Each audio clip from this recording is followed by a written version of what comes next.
Wrong ones part ways, right ones find their way. Title of the article shared today is When Children Ask Moms Why They Don't Work. Mother's response provokes deep thoughts. Now let's listen together.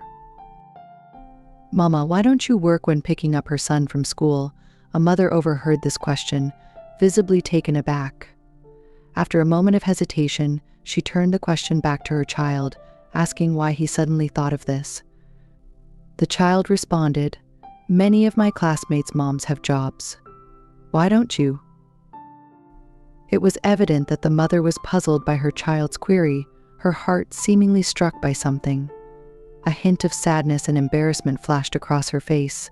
However, her response that followed was commendable. She gently touched her child's head and softly said, "Think about it, my child. If I were to work, I'd be busy from dawn to dusk, cooking for you and your father, taking care of your schooling.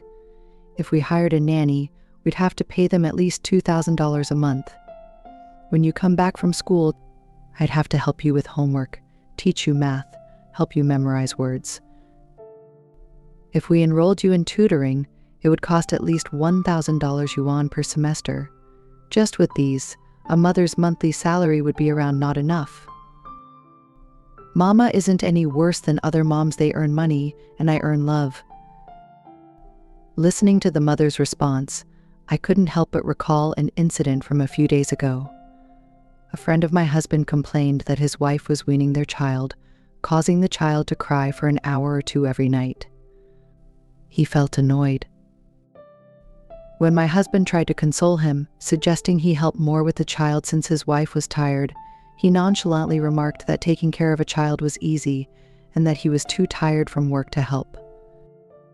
His words infuriated me. Taking care of a child was just easy for him?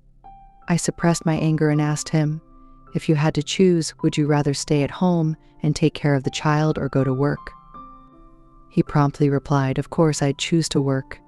I'd be exhausted within a week if I had to take care of the child." His attitude left me speechless. He saw childcare as trivial, yet his wife devoted 24/7 to it. Wasn't she tired?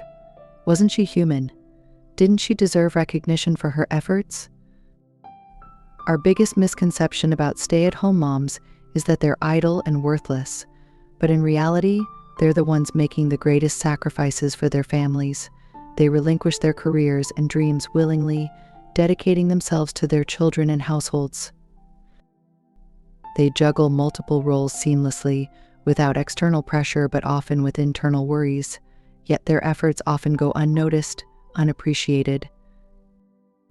Women, before becoming mothers, were often successful professionals, stylishly navigating office life.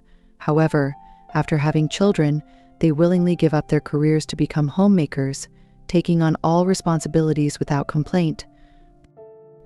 They become masters of multitasking, seamlessly transitioning between roles.